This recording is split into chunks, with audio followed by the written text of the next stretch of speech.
So the real reason I came up to the Pacific Northwest this June was to teach at the Firearms Academy of Seattle. Marty Hayes, the director and owner of the Firearms Academy of Seattle, invited me to come up about a year ago. Yeah. And we filled 2 classes, and I spent the last 4 days here working on a couple different ranges. We'll talk a little bit with Marty about the history of Firearms Academy of Seattle and what you do here every day.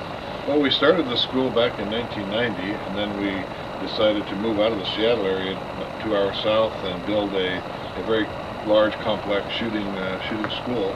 We've got a 40-acre facility here, and we're basically using it for about 100 classes a year.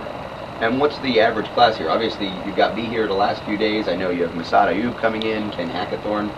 You've got a lot of the top names in the industry here. It's kind of an honor for me to be invited to come here and hang out for a couple days. But you guys have your own program. You run your own programs, and you have your own staff instructors. Talk to me about that. Well, basically, the guest instructors are to help the students that have basically gone through our program keep training.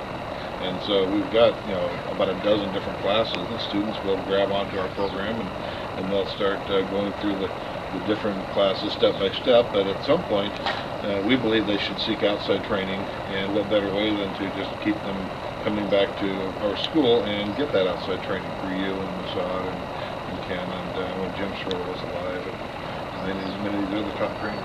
Excellent. Talk to me about the physical facilities. This is the primary range. We use this 3 of the 4 days, and this is the newer section of the range. Right. And we have 18 different shooting ranges, varying. We've got 2 square ranges we primarily use for handgun. We've got 3 different rifle ranges. We've got a dedicated shotgun range, a dedicated 15-position low-light shooting range, another dedicated low-light or daylight Sims house, force-on-force type training there.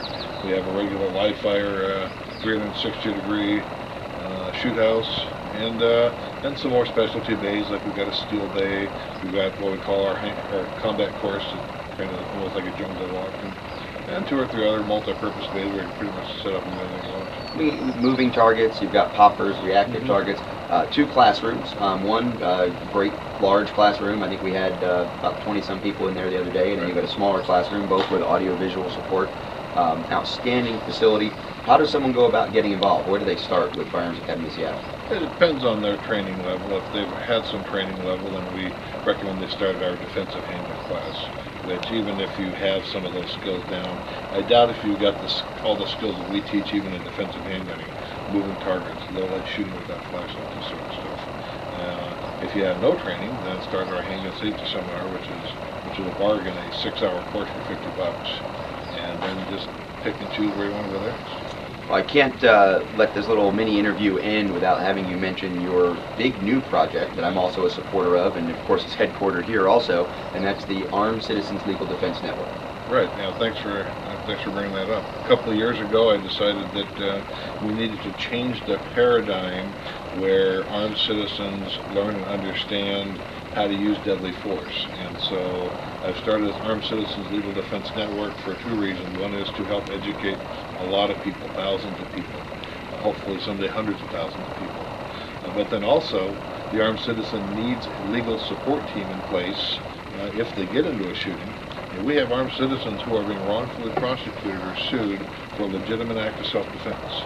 And our mission is to protect those students, just like, say, one of the labor unions would protect an employee that is being unmeritoriously hassled by his employer. And it's really kind of the philosophy we've taken, is the union of armed citizens.